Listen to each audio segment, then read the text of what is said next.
प्रिय दर्शकों, नमस्कार। आज मैं आपको बताऊंगा कि आप किसी भी जन्म कुंडली को देख करके यह कैसे जान सकते हैं कि बुध का प्रभाव उस कुंडली में कैसे प्राप्त हो रहा है।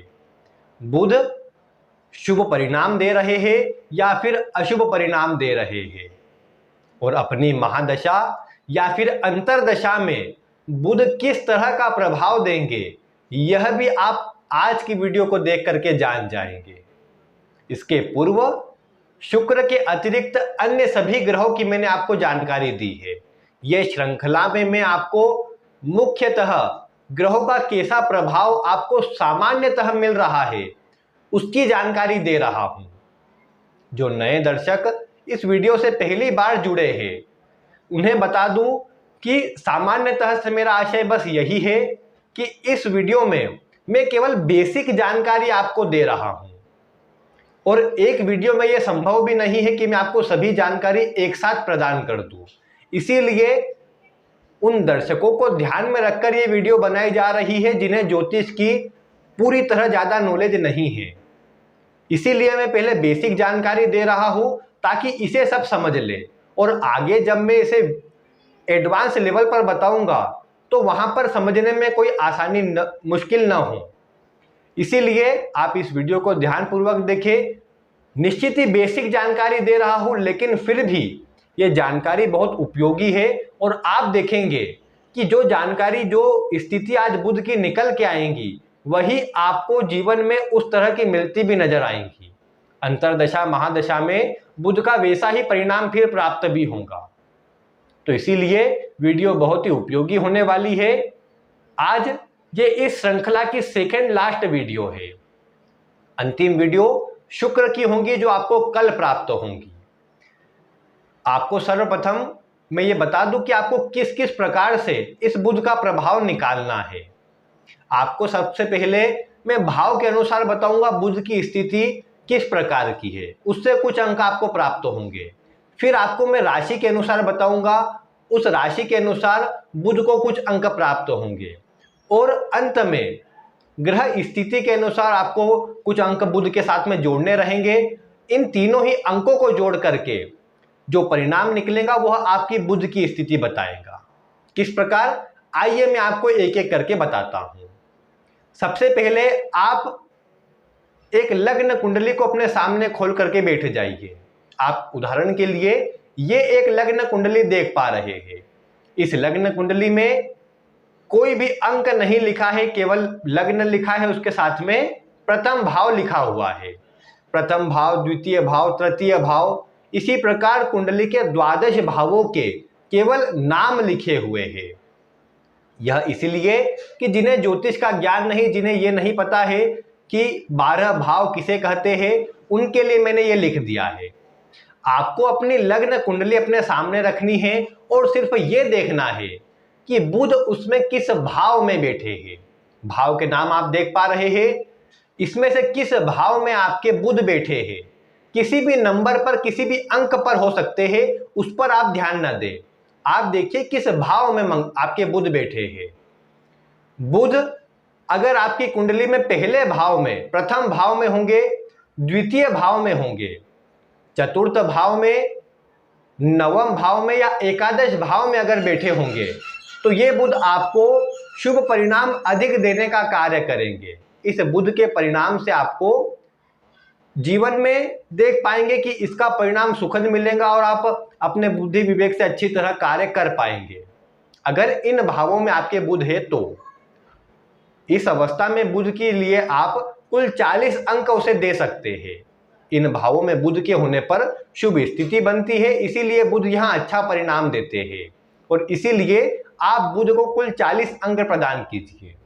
इसके अतिरिक्त अगर आपकी कुंडली में बुध पंचम भाव में है, या फिर दशम भाव में है, या फिर सप्तम भाव में है, पंचम, सप्तम या दशम, इन तीन में से किसी भी भाव में अगर बुध है, तो आप इस बुध को 30 अंक प्रदान करें, क्योंकि इन भावों में बुध के मिले जुले परिणाम देखने को मिलते हैं।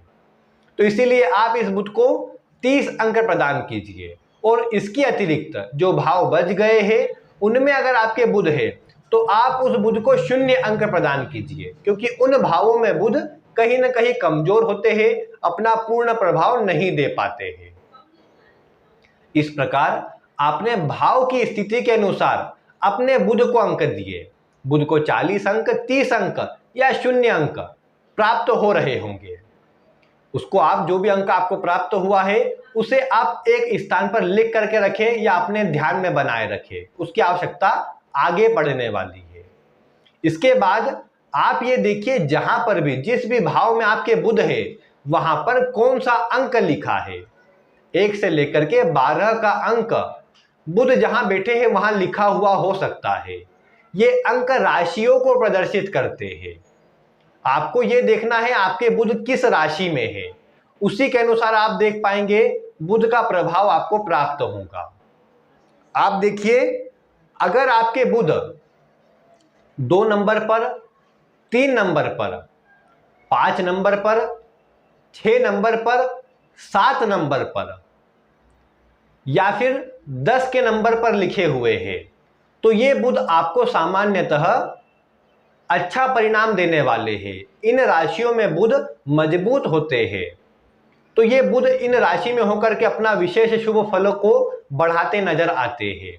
इसीलिए आप इस बुध को 40 अंक प्रदान कीजिए और 40 अंक जो पूर्व के अंक में आए हैं उन्हें उसमें जोड़ दीजिए। इसके अतिरिक्त अगर आपकी कुंडली में बुध 9 के अंक पर या फिर 11 के अंक पर लिखे हुए हैं, तो इस स्थिति में आपको बुध को 30 अंक प्रदान करने चाहिए। इन 2 राशियों में आपके बुध का प्रभाव सामान्यतः शुभ होता है, तो 9 या 11 के अंक होने पर 30 अंक आप पूर्व के अंक में जोड़ दीजिए। और अन्य किसी राशि में अगर बुध लिखे हुए हैं तो आप उस बुध को 0 अंक प्रदान कीजिए। अन्य राशियों में बुध अपना शुभ परिणाम नहीं दे पाते हैं। इस प्रकार आपने राशि की स्थिति के अनुसार भी बुध को अंक प्रदान कर दिए हैं। अब आपको एक अंतिम कार्य करना है और वह कार्य यही है कि आपको यह देखना है कि बुध किन ग्रहों के साथ युति में है, किन ग्रहों की दृष्टि में है। मुख्य रूप से अगर बुध के साथ कोई ग्रह बैठा हुआ है तो आपको उसे विशेष रूप से देखना है। बुध के साथ अगर आपकी कुंडली के कारक ग्रह बैठे हुए हैं, आप सभी जानते हैं किस लग्न की कुंडली में कौन से ग्रह कारक होते हैं, कौन से अकारक होते हैं। तो आप बस यही देखिए कि बुध के साथ अगर आपकी कुंडली के कारक ग्रह बैठ जाते हैं तो आप इस बुध को 20 अंक और प्रदान कर दीजिए। और अगर कुंडली के अकारक ग्रह बैठे हो तो आप उस बुध को 0 अंक प्रदान करें। कारक हो तो आप 20 अंक दें, अगर अकारक ग्रह बैठे हैं तो 0 अंक प्रदान करें। अगर बुध आपके अकेले बैठे हुए हैं तो आप ये देखिए बुध पर किन ग्रहों की दृष्टि है। अगर कारक ग्रहों की दृष्टि है तो आप उसे 20 अंक प्रदान करें। अगर अकारक ग्रहों की दृष्टि है तो आप उसे 0 अंक प्रदान करें। अब अगर आपकी कुंडली में ऐसी स्थिति है कि बुध अकेले बैठे हैं और उस पर किसी भी ग्रह की दृष्टि नहीं है तो आप लग्न का विचार एक बार जरूर करें। अगर आपके लग्न में 2 का अंक है, 3 का अंक है, 5, 6, 7, 9, 10 या 11 का अंक लिखा है तो ऐसी स्थिति में आप बुध को 20 अंक दे सकते हैं। ये कब? जब आपके बुध अकेले बैठे हो और उस पर किसी भी ग्रह की दृष्टि न हो। अगर दृष्टि हो तो आपको उसका विचार करना है, कोई ग्रह साथ बैठा हो तो उसका विचार करना है। तो उम्मीद है आपको समझ आ गया होगा आपको एक्स्ट्रा 20 अंक किस प्रकार बुध में जोड़ने हैं। यहां पर मैंने बुध के लिए ग्रह स्थिति, युति और दृष्टि क्यों ली है, इसका प्रमुख कारण यह है कि बुध कुमार ग्रह है। यह जिन ग्रहों के साथ बैठता है उन ग्रहों के समान अपना प्रभाव बना लेता है और वैसा ही परिणाम देने का कार्य करता है। इसीलिए आपकी कुंडली के कारक ग्रहों के साथ बैठेगा तो यह अपना वैसा और शुभ परिणाम देने का कार्य करेगा, मजबूत परिणाम देने का कार्य करेगा। और अगर अकारक ग्रहों के साथ बैठेगा तो यह भी परेशानी देने वाला ही बन जाएगा। इस प्रकार आप अपने बुध की भाव की स्थिति, राशि की स्थिति और ग्रह युति दृष्टि के अनुसार जो 20 अंक मिले हैं उसकी स्थिति के अनुसार तीनों अंकों को जो अंक आपको मिले हैं उन तीनों अंकों को आप जोड़ दीजिए। जोड़ने पर अगर आपको 50 से अधिक अंक प्राप्त होते हैं तो आप ये समझिए आपके बुध शुभ है और ये अपनी दशा अंतरदशा में आपको शुभ परिणाम देंगे।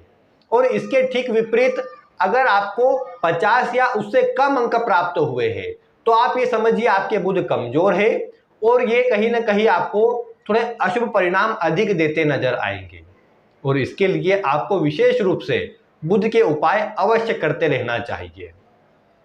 मैं आपको आगे आने वाली श्रृंखला में बुध को मजबूत करने के लिए आपको कौन से उपाय करने चाहिए उसकी जानकारी भी देने वाला हूं। आप उन वीडियो को देखने के लिए चैनल को आज ही सब्सक्राइब कर लीजिए। आपका क्या परिणाम निकला यह भी आप वीडियो में कमेंट करके बता सकते हैं। मिलते हैं फिर किसी ऐसी ही रोचक वीडियो के साथ। वीडियो देखने के लिए आपका बहुत बहुत धन्यवाद।